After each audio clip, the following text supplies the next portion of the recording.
27 رجب المرجب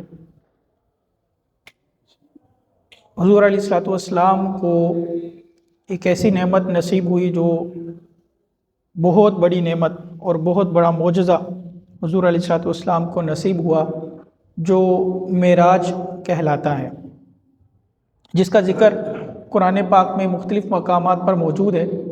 اور 15ویں سپارے کی پہلی آیت، اس کے اندر اللہ تعالیٰ ارشاد فرماتا ہے، سبحان الذی اسری بعبدہ لیلا من المسجد الحرام الی المسجد الاقصی، پاک ہے، بڑی بابرکت ہے وہ ذات جو اپنے بندے کو لے گئی لیلا، رات کے مختصر سے حصے میں، من المسجد الحرام الی المسجد الاقصی، مسجد حرام سے لے کر مسجد اقصی تک۔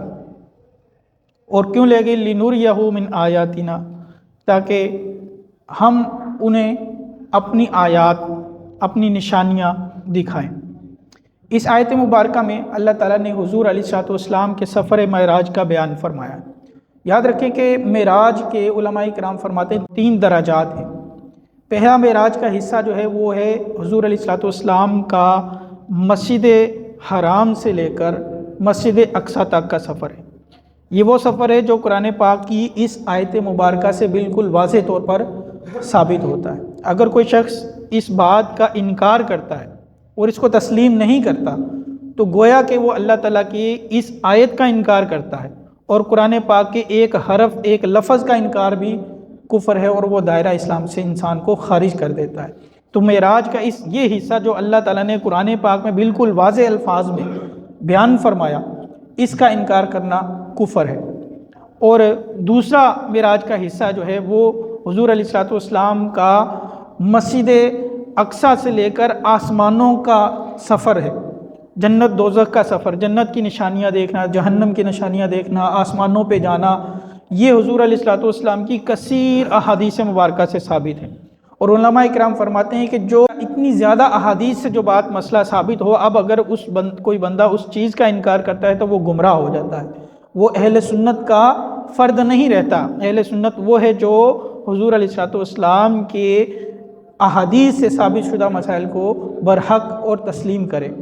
اور تیسرا درجہ حضور علیہ الصلوۃ والسلام کا وہاں سے لے کر لامکان تک کا سفر، اور وہاں سے آگے حضور علیہ الصلوۃ والسلام کا اللہ تعالیٰ سے قرب خاص حاصل کرنا، اور آپ کی مخصوص اللہ تعالیٰ سے کلام اور راز و نیاز کی جو باتیں ہونا ہے، یہ بھی احادیث مبارکہ سے ثابت ہے۔ لیکن اس کے بارے میں احادیث جو ہیں وہ کم درجے کی ہیں، اس لیے اس کا اگر کوئی انکار کرتا ہے تو وہ بھی گناہ گار تو ہوگا، لیکن ہم اس کو گمراہ نہیں کریں گے۔ تو یہ 3 درجات حضور علیہ الصلوۃ والسلام کی معراج کے علماء اکرام نے بیان فرمائے۔ اور پہلا درجہ جو ہے یہ کفار کے سامنے اللہ تعالیٰ نے بیان فرمایا، اور یہ رہتی دنیا تک، قیامت تک کے لوگوں کے لیے اللہ تعالیٰ نے قرآن میں یہ بیان فرما دیا کہ ہم نے اپنے محبوب کو رات کے ایک مختصر سے حصے میں مسجد حرام سے مسجد اقصی تک کا سفر کروایا۔ یہ وہ بات تھی، آگے والے جو سامنے والے سامعین تھے، جو کفار تھے اس وقت، کیونکہ یہ معراج کب ہوئی؟ یہ معراج جو ہے وہ حضور علیہ الصلوۃ والسلام کی مکی زندگی میں ہوئی، جب حضور علیہ الصلوۃ والسلام ابھی مکہ میں تشریف فرما تھے، تو اس زمانے میں ہوئی۔ اور یہ بیان کیا جاتا ہے کہ حضور علیہ الصلوۃ والسلام کی جس سال آپ کی زوجہ محترمہ حضرت خدیجہ رضی اللہ تعالی عنہ اور آپ کے چچا ابو طالب اس سال وفات پائے، تو حضور علیہ الصلوۃ والسلام کو بڑا غم تھا ان دونوں شخصیات کا اس دنیا سے جانے کا، کیونکہ محبوب ترین شخصیات تھیں۔ تو حضور علیہ الصلوۃ والسلام کے اس غم کو دور کرنے کے لیے اللہ تعالیٰ نے حضور علیہ الصلوۃ والسلام کا معراج کا تحفہ عطا فرمایا۔ اور یہ جو اللہ تعالیٰ نے عوام کے سامنے اور کفار کے سامنے جو بیان فرمایا، وہ مسجد حرام سے لے کر مسجد اقصی تک کا سفر ہے۔ وجہ یہ تھی کہ اس کے آگے والے جو مقامات ہیں، آسمانوں کی سیر اور باقی جنت و دوزخ، وہ تو پہلے ہی کافر نہیں مانتے تھے۔ اگر حضور علیہ الصلوۃ والسلام وہ بھی کفار کے سامنے بیان کرتے اور اس کی نشانیاں بیان کرتے تو وہ کافر اس کی کبھی بھی تصدیق نہیں کر سکتا تھا۔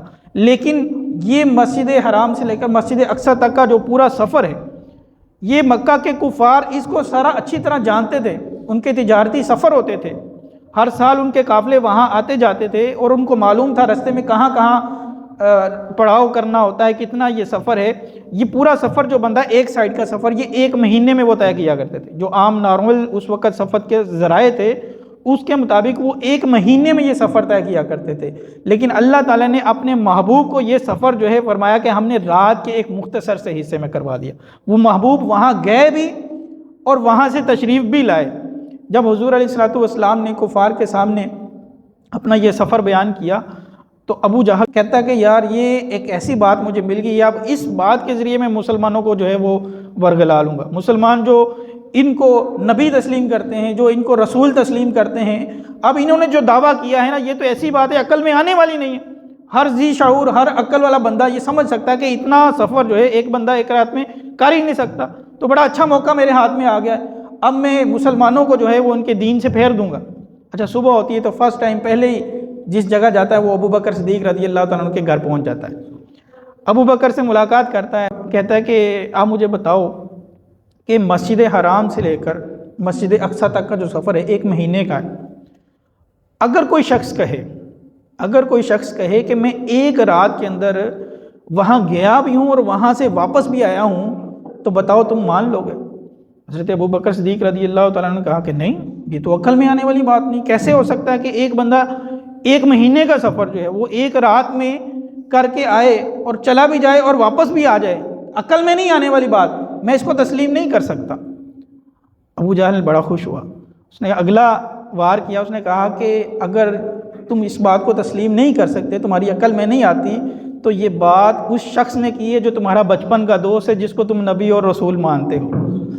حضرت ابو بکر صدیق رضی اللہ تعالیٰ عنہ نے فرمایا لَإِن قَالَ لَصَدَقَ، فرمایا کہ اگر انہوں نے کہا ہے تو سچ فرمایا. اس نے کہا کہ اب تمہاری عقل کہاں گئی؟ ابھی تو کہہ رہے تھے عقل میں آنے والی بات نہیں ہے، اگر کوئی کہے تو میں تسلیم نہیں کروں گا.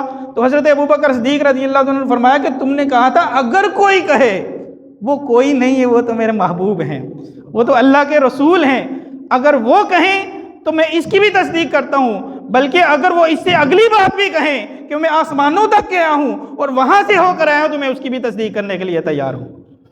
تو حضرت ابو بکر صدیق رضی اللہ تعالیٰ عنہ نے اس وقت جو ہے وہ اس کی تصدیق کی. حضور علیہ الصلوۃ والسلام کی نبوت اور رسالت کو تسلیم کرنا اس بات کو کہتے ہیں کہ حضور کی شانیں اگر حضور علیہ الصلوۃ والسلام بیان فرمائے تو وہ حق ہیں اور برحق ہیں. حضرت سیدنا صدیق اکبر رضی اللہ تعالیٰ عنہ اس کے بعد حضور علیہ الصلوۃ والسلام کی بارگاہ میں حاضر ہوتے ہیں اور حضور علیہ الصلوۃ والسلام کی بارگاہ میں جا کر وہ جو ابو جہل نے بات کی تھی حضور علیہ الصلوۃ والسلام سے، اس کی تفصیلات سنتے ہیں. اب حضور علیہ الصلوۃ والسلام، یہ امام رازی نے تفسیر کبیر کے اندر یہ بات لکھی ہے. امام رازی فرماتے ہیں جب حضرت ابو بکر صدیق رضی اللہ تعالیٰ عنہ حضور علیہ الصلوۃ والسلام کی بارگاہ میں گئے اور اس واقعے کی تفصیل سنی تو حضور علیہ الصلوۃ والسلام تفصیلات بیان فرماتے. ایک بات بیان کرتے تو حضرت ابو بکر صدیق رضی اللہ تعالیٰ عنہ کہتے صدقتا یا رسول اللہ، آپ نے سچ فرمایا. پھر حضور اگلی بات فرماتے تو صدقتا، آپ نے سچ فرمایا. اگلی بات فرماتے تو آپ نے سچ فرمایا. حضرت ابو بکر صدیق رضی اللہ تعالیٰ عنہ یہی کہتے رہے. اور جب حضور علیہ الصلوۃ والسلام نے اپنی بات مکمل کی تو حضرت ابو بکر صدیق رضی اللہ تعالیٰ نے عرض کیا، یا رسول اللہ، میں آپ گواہی دیتا ہوں کہ آپ اللہ کے سچے رسول ہیں. تو رسول اللہ صلی اللہ علیہ وسلم نے فرمایا میں گواہی دیتا ہوں تم سچے صدیق ہو. تو حضور علیہ الصلوۃ والسلام نے اس وقت حضرت ابو بکر صدیق رضی اللہ تعالیٰ عنہ کو صدیق کا جو ہے وہ لقب عطا فرمایا. حضور علیہ الصلوۃ والسلام یہ پورا جو سفر معراج ہے اگر ہم بغور پڑھیں احادیث کو سامنے رکھ کر تو اس میں بہت سارے نظریات جس میں آج کل جو عوام جو ہے وہ اس کے پریشان ہوتے ہیں اور مختلف طرح کے لوگ جو ہیں ان کو ورگلاتے ہیں. لیکن اگر ہم احادیث کا جائزہ لیں تو یہ پورا سفر معراج ہمیں بہت سارے عقائد کے اندر ایک فیصلہ کن بات جو ہے وہ ہمارے سامنے رکھتا ہے.